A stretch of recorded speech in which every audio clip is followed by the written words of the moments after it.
Hi Madhu. Hi Malesh. ఏం నడుస్తుంది తెలంగాణలో? అంతా మంచి కాలమే, అందరికీ రెడ్డిల కాలమే. అంటే అందరూ రెడ్డిలే, మంచి రోజులు వచ్చాయంట.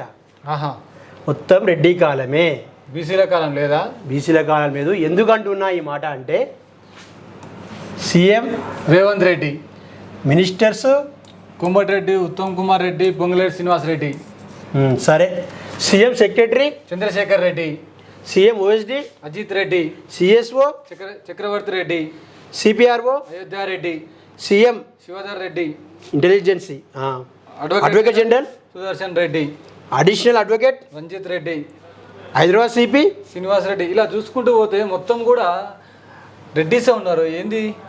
అందుకే నేను ఏమంటున్నా, రెడ్డి కాలమే నడుస్తుంది. వీళ్ళు రాష్ట్రంలో 5% ఉన్నారు, అంతా మొత్తం ఓసీ జనాభా. కానీ 56% ఉన్న జనాభా, బీసీ జనాభా పూరా నష్టపోతుంది.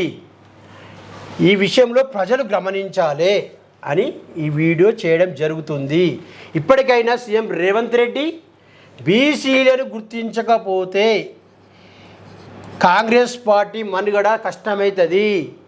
సీఎం కేసీఆర్ గారు చేసిన తప్పులే, మాజీ సీఎం కేసీఆర్ చేసిన తప్పులే మీరు చేస్తున్నారు. ఖచ్చితంగా మేము ఒకటే డిమాండ్ చేస్తున్నాం.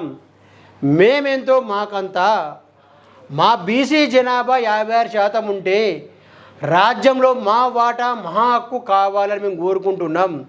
మీరు పూరా రెడ్డిలనే ఇచ్చుకుంటూ పోతే ఖచ్చితంగా కాంగ్రెస్ పార్టీకి రాబోయే కాలంలో గుణపాఠం చెప్పగా తప్పదు.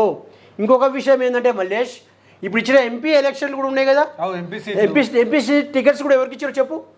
భువనగిరి చామల కిరణ్ కుమార్ రెడ్డి, నల్గొండ జానారెడ్డి కొడుకు వీరారెడ్డి, ఈ విధంగా చూసుకుంటే జీవన్ రెడ్డి.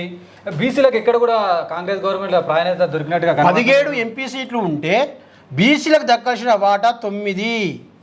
ఈ 9లో ముఖ్యంగా ముదిరాజులకు, యాదవులకు, పద్మశాలీలకు, గౌడ్స్కు ప్రయారిటీ ఉండాలి. జనాభా ఎక్కువ. దాని తర్వాత ఎవరైతే చట్టసభలో అడుగుపెట్టలేదో వాళ్ళని కూడా ఎంపీ టికెట్ కేటాయించాలి. ముదిరాజులో ఒక నీలమ్మాధు ముదిరాజు తప్ప ఇక మిగతాలో ఎవరికి కేటాయించలేదు. ఎంపీ టికెట్స్లో ఖచ్చితంగా ఎలక్షన్లలో బీసీ సోదరులారా, మీరు ఓటు ఏ పార్టీ అయినా సరే, ఇండిపెండెంట్ అయినా సరే, ఖచ్చితంగా బీసీకి ఓటు వేయడం నేర్చుకోండి. అప్పుడు ఖచ్చితంగా ఏ పార్టీ అయినా బీసీల దగ్గర రాక తప్పదు. ఓటే మన ఆయుధము. మనం రోడ్డు మీదకి వచ్చి యుద్ధం చేయని అవసరం లేదు, కత్తి పట్టుకొని తింపని అవసరం లేదు.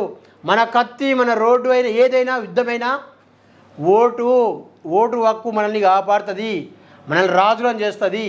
ఈ విషయాన్ని గ్రహిస్తారని కోరుకుంటూ బీసీలకు న్యాయం చేయాలని చెప్పి అన్ని పార్టీలను డిమాండ్ చేస్తున్నాం.